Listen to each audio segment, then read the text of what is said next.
오늘은 창세기 21장 8절에서 21절 말씀입니다. 아이가 자라매 젖을 떼고 이삭이 젖을 떼는 날에 아브라함이 큰 잔치를 베풀었더라. 사라가 본즉 아브라함의 아들 애굽 여인 하갈의 아들이 이삭을 놀리는지라. 그가 아브라함에게 이르되 이 여종과 그 아들을 내쫓으라. 이 종의 아들은 내 아들 이삭과 함께 기업을 얻지 못하리라 하므로 아브라함이 그의 아들로 말미암아 그 일에 매우 근심이 되었더니 하나님이 아브라함에게 이르시되 내 아이나 내 여종으로 말미암아 근심하지 말고 사라가 내게 이른 말을 다 들으라. 이삭에게서 나는 자라야 내 씨라 부를 것임이니라. 그러나 여종의 아들도 내 씨니 내가 그로 한 민족을 이루게 하리라 하신지라. 아브라함이 아침에 일찍에 일어나 떡과 물 한 가죽 부대를 가져다가 하갈의 어깨에 메어주고 그 아이를 데리고 가게 하니 하갈이 나가서 부엘세바 강야에서 방황하더니 가족부대에 물이 떨어진지라 그 자식을 감목 덤불 아래에 두고 이르되 아이가 죽은 것을 참아보지 못하겠다 하고 화살 한바탕 거리 떨어져 마주 앉아 바라보며 소리 내어 우니 하나님이 그 어린 아이의 소리를 들으셨으므로 하나님의 사자가 하늘에서부터 하갈을 불러 이르시되 하갈아 무슨 일이냐 두려워하지 말라 하나님이 거기 있는 아이의 소리를 들으셨나니 일어나 아이를 일으켜 내 손으로 붙들라 그가 큰 민족을 이루게 하리라 하시니라. 하나님이 하갈의 눈을 밝히셨으므로 샘물을 보고 가서 가족 부대에 물을 채워다가 그 아이에게 마시게 하였더라. 하나님이 그 아이와 함께 계심에 그가 장성하여 광야에서 거주하며 활 쏘는 자가 되었더니 그가 바란 광야에 거주할 때에 그의 어머니가 그를 위하여 애굽 땅에서 아내를 얻어 주었더라. 아멘. 오늘 우리는 창세기 21장을 봅니다. 이 21장의 무대는 부엘세바 광야입니다. 한때 아브라함의 집에서 살았던 여인 하갈과 그녀의 아들 이스마엘이 이 광야 한복판에 내던져졌어요. 이스마엘이 이삭을 희롱하다가 사라의 분노를 샀고 결국 아브라함은 하갈과 이스마엘을 집에서 내보내야 했습니다. 아브라함이 아침 일찍이 일어나 떡과 물 한 가죽 부대를 하갈에게 주어 내보냈다고 성경은 기록합니다. 그것이 전부였어요. 빵 한 덩이와 물 한 가죽 부대. 그것을 들고 광야로 나서야 했던 하갈의 발걸음이 얼마나 무겁고 막막했겠습니까? 결국 물이 다 떨어지고 이스마엘은 기력을 잃고 쓰러져 가고 있었습니다. 하갈은 아이를 덤불 아래 뉘어두고 스스로 약 한 100m 정도 떨어진 곳에 물러나 있었어요. 그리고 소리 높여 웁니다. 그 울음소리를 들으며 오늘 말씀을 함께 나누고자 하는데요. 이 장면에서 우리는 세 가지 질문을 던질 수가 있습니다. 첫째, 하나님은 어떠신 분이신가? 두 번째로 이 광야에서 그럼 하갈은 어떻게 반응했는가? 그리고 셋째, 오늘 광야 같은 삶을 사는 우리는 이 본문에서 어떠한 힘을 얻을 수 있는가? 어떠한 교훈을 얻을 수 있는가? 이 세 가지 질문을 따라 함께 말씀을 나누고자 합니다. 첫째, 하나님은 어떠신 분입니까? 본문에서 하나님은 세 가지 방법으로 하나님의 성품을 드러내셨어요. 들으시는 분이시고요. 기억하는 분이시고, 그리고 보게 하시는 분이십니다. 먼저 하나님은 들으시는 분이신데요. 17절에 보면 두려워하지 말라. 하나님이 저기 있는 아이의 소리를 들으셨습니다. 여기서 지금 소리를 내어 울고 있는 사람은 하갈이죠. 그런데 하나님은 하갈의 소리가 아니라 아이의 소리를 들으셨다라고 말씀하십니다. 이스마엘은 덤불 아래서 쓰러져 있었어요. 그 아이가 무슨 말을 했겠습니까? 아마 한마디도 제대로 못하고 있어 그냥 숨가쁘게 누워 있었을 것입니다. 그러나 하나님은 아무 말도 못하는 그 아이의 심장 소리까지 들으셨어요. 하나님은 내가 말문이 막혀 아무것도 표현할 수 없을 때, 너무 아파서 기도 한마디 제대로 못할 때, 눈물만 뚝뚝 흘리고 있을 때, 그 침묵 안에 하나님이 우리의 소리를 온전히 들으러 오십니다. 그리고 하나님은 그 신음 자체를 기도로 받으시는 분이에요. 이 장면을 생각하다 보면 저는 출애굽기의 한 장면이 생각나는데요. 출애굽기에서 종살이하던 이스라엘 백성이 고통 중에 부르짖고 있을 때 하나님은 이렇게 대답하십니다. 출애굽기 3장 9절에 이제 이스라엘 자손의 부르짖음이 내게 달하고 애굽 사람이 그들을 괴롭히는 학대도 내가 보았으니, 하나님은 그들이 부르짖기 전에 오래전부터 이미 보고 계셨어요. 들으시고 보고 계신 하나님, 어제나 오늘도 동일하게 우리와 함께 계시는 줄 믿습니다. 그리고 하나님은 기억하시는 분입니다. 오늘 본문에 보면 하갈은 하나님께 위로의 에, 말씀을 듣습니다. 18절에 일어나 아이를 일으켜 내 손을 붙들라. 이는 내가 그로 큰 민족을 이루게 할 것임이라. 이 말씀은 16년 전에 술 광야에서 주신 말씀을 다시 꺼낸 것입니다. 창세기 16장을 보면 하갈이 처음 광야에 쫓겨나서 샘 곁에서 하나님의 사자를 만났을 때 이런 약속을 받았어요.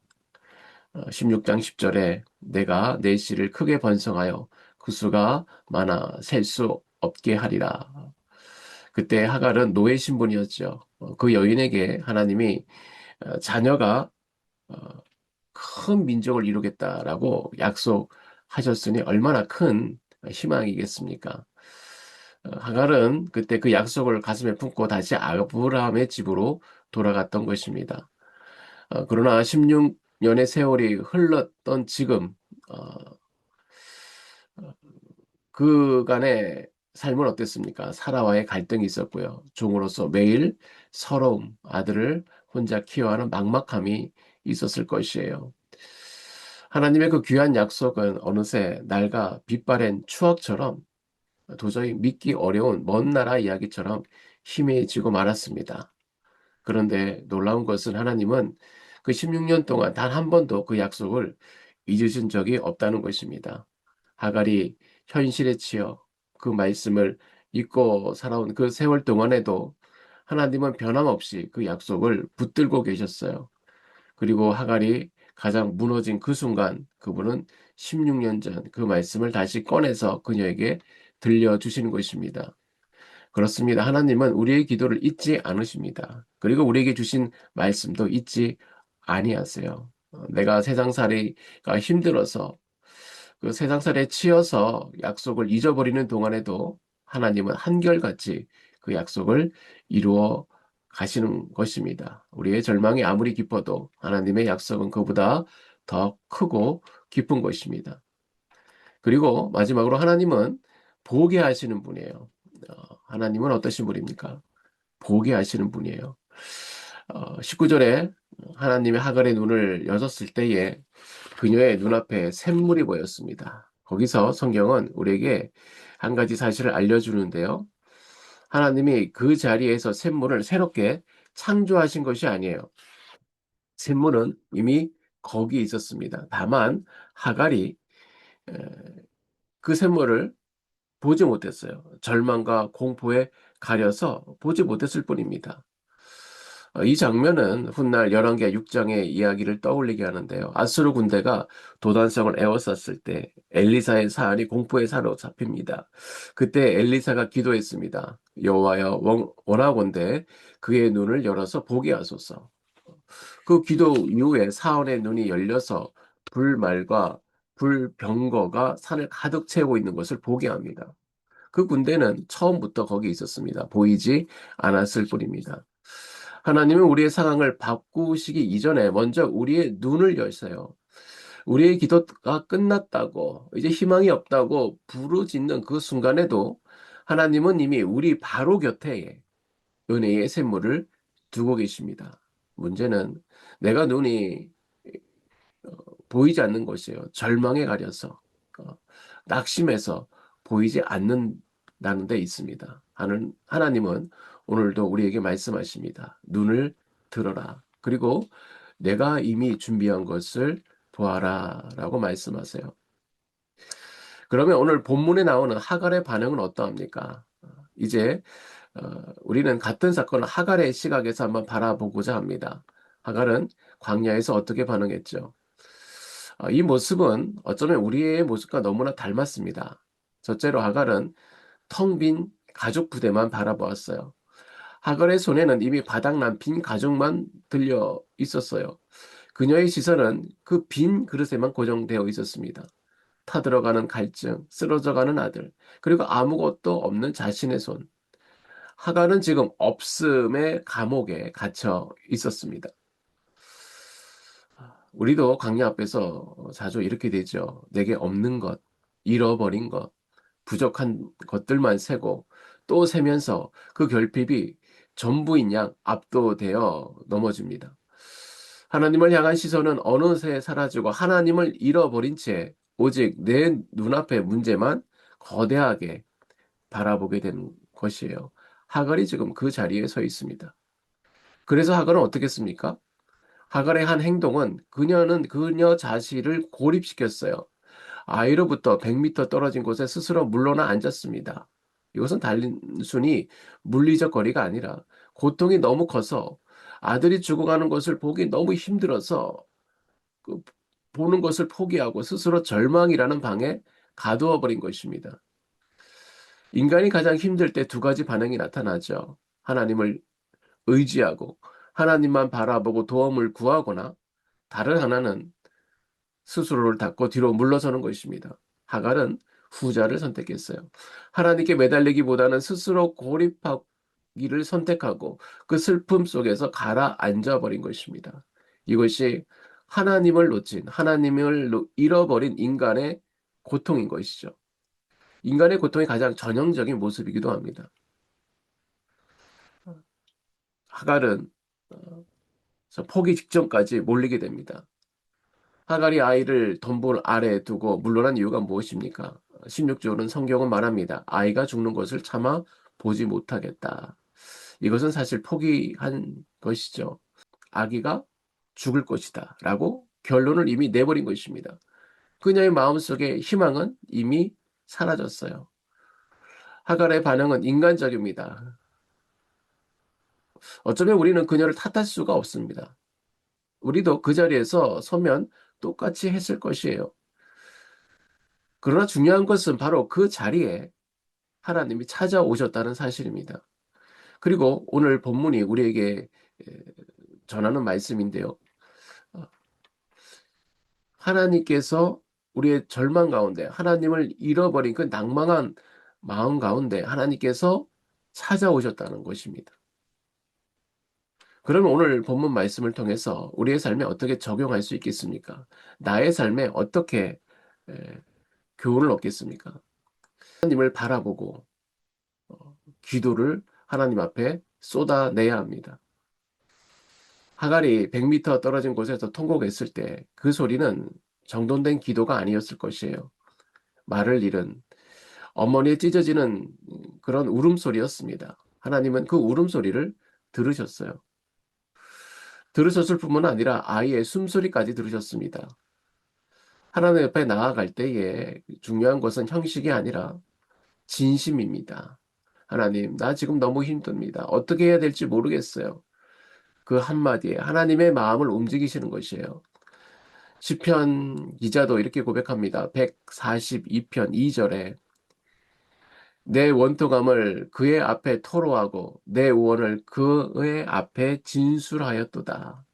이것이 기도입니다. 그리고 잊고 있던 하나님의 약속을 다시 꺼내는 것입니다. 하갈이 16년 동안 잊고 살았던 약속이 있었듯 우리에게도 어느 날 하나님께서 분명히 주신 하나님의 말씀이 있습니다. 약속이 있어요. 예수님을 처음 믿었을 때 주셨던 그 말씀, 힘든 시절, 하나님께 기도드릴 때 그 붙들었던 그 절박한 속에 나에게 주신 하나님의 말씀, 그 약속, 그런 것들이 오랜 일상 속에서 먼지처럼 파묻혔을지도 모릅니다. 오늘 이 새벽에 하나님이 나에게 주신 그 마음을 뜨겁게 한 그 약속을 회복하기 원합니다. 하나님은 16년 전 하갈에게 하셨던 말씀을 잊지 않으셨던 주님께서 저와 여러분에게 하신 말씀도 여전히 유효합니다. 그 약속에는 유통기한이 없어요. 하나님의 약속을 붙들고 사는 사람은 결코 빈손이 아닙니다. 잊었던 말씀을 기억해내는 순간 더 이상 환경에 흔들리지 않는, 하나님을 잃어버리고 갈팡질팡하지 않는, 흔들리지 않는 믿음의 뿌리를 다시 내리게 될 줄 믿습니다. 그리고 마지막으로 눈을 들어 예비된 샘물을 바라보는 것이에요.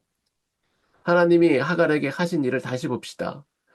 그분은 샘물을 새로 만들지 않으셨어요. 이미 거기 있는 샘물을 볼 수 있도록 하갈의 눈을 열어주신 것입니다.